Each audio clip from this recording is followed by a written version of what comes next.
leaving the military, I have this quote where you said, so I'd say if there's anything that I struggle with now, it's just that does anything else matter? And the answer is no. The answer is no. Nothing else matters. Nothing else is close. So I have to deal with that. You said that on the Tim Ferriss podcast, talking about your time in the services, but also more specifically the Battle of Romadio, as being the highlight of your life. How does one go through sort of 20 years of high intensity combat and all that adrenaline and all of the, gosh, it's harder to think of many greater senses of like purpose and fulfillment and mission, and then real life. Yeah. So number one, as I mentioned earlier, remember but don't dwell. And have you seen the movie Napoleon Dynamite? No, that's a bummer. There's a character in the movie Napoleon Dynamite. His name is Uncle Rico. And Uncle Rico played football in high school. And now Uncle Rico lives in a van and sells cooking ware. He kind of peaked in high school. And he lives in the past. He's always talking about state championships, and if he would have had that extra point, and if coach would have put him in, he's living in the past.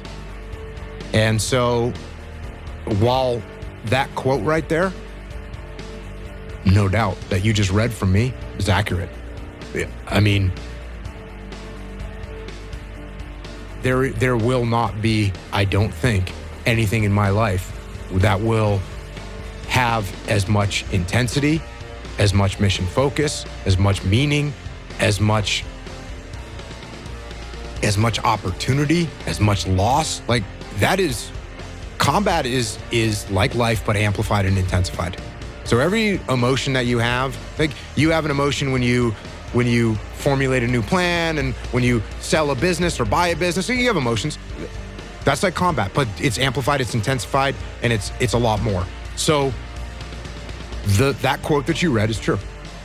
Nothing will compare to that. It won't. But I don't want to be like Uncle Rico, living in the past, talking about how this is what it used to be like, and if only, there was my big game. I don't want to do that. I want to, as I said earlier, I want to remember, but I don't want to dwell in the past. Has it ever crossed your mind to go back? In any capacity? Oh yeah, of course. Yeah, every time a war breaks out somewhere, you want to get your knife out, sharpen it up, and let's rock and roll. Of course, because of that quote right there. Like this is it. Like that's it. I'm lucky that I got to do what I got to do. That's a blessing. It's what I wanted to do since I was a little kid. I got to do it. And so if you ask me if I got the chance to do it again, would I? Yeah, I would. 100%.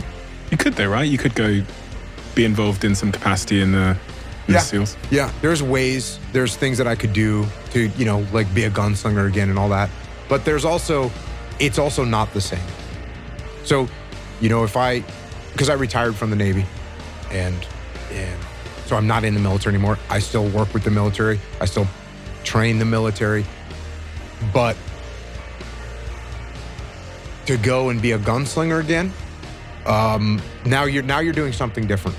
Now you are a mercenary. Now it's a different situation. And that component that you talked about of like mission, brotherhood, is not going to be the same for me. And quite frankly, I think that part of me wants to not sour that memory and all those memories. I don't want to sour that memory. I have a beautiful, beautiful memory, and I don't want to tarnish it with me chasing around the past. When fighters, they retire from fighting, and then they want to go back, they do it again, and it's just not the same. Anderson Silva was like that for me. He was Superman, and then he went back a couple of times, and I didn't want to watch him getting beat up. It was like... Yeah. I feel like that. I feel like that. I don't think I could rematch my Anderson Silva, the Spider championship run. I don't think I could rematch that.